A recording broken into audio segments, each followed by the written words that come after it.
I've always been a skeptic. Ghosts, aliens, monsters, they were all just stories to me. But after what I experienced in the Southwest, my perspective on the unknown has been forever altered. I was on a road trip with my best friend Jake. We had decided to take a detour through the Navajo Reservation in Arizona, mainly because of the scenic beauty and the rich history of the area. We had heard tales of skinwalkers, but we laughed them off. They were just myths, right? Our first day on the reservation was uneventful.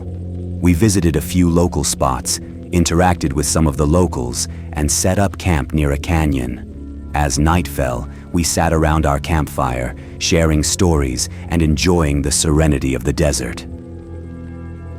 Around midnight, Jake decided to turn in. I stayed up, mesmerized by the stars.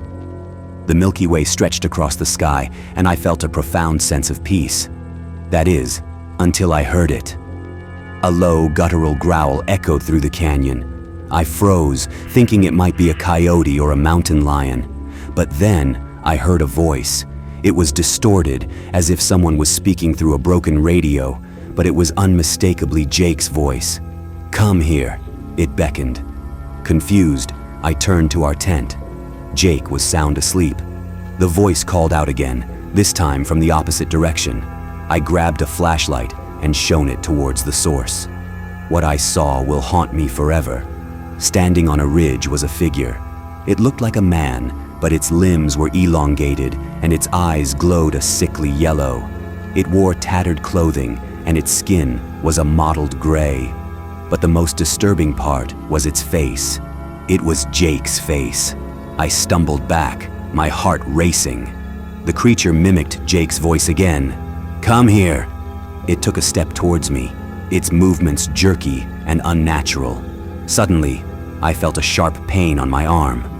Looking down, I saw a deep scratch, blood oozing out. The creature had marked me. I bolted to the tent, shaking Jake awake. "We need to go, now!" I hissed. As we sped away in our car, I glanced in the rearview mirror. The creature stood in the middle of the road, watching us, its yellow eyes glowing in the darkness. We didn't stop driving until we reached the nearest town. We checked into a motel, and I spent the night researching skinwalkers. The legends said they were witches who could take the form of animals or people, using their voices to lure victims. The next few nights were restless. I'd wake up to that same distorted voice calling my name, and the scratch on my arm seemed to burn and throb.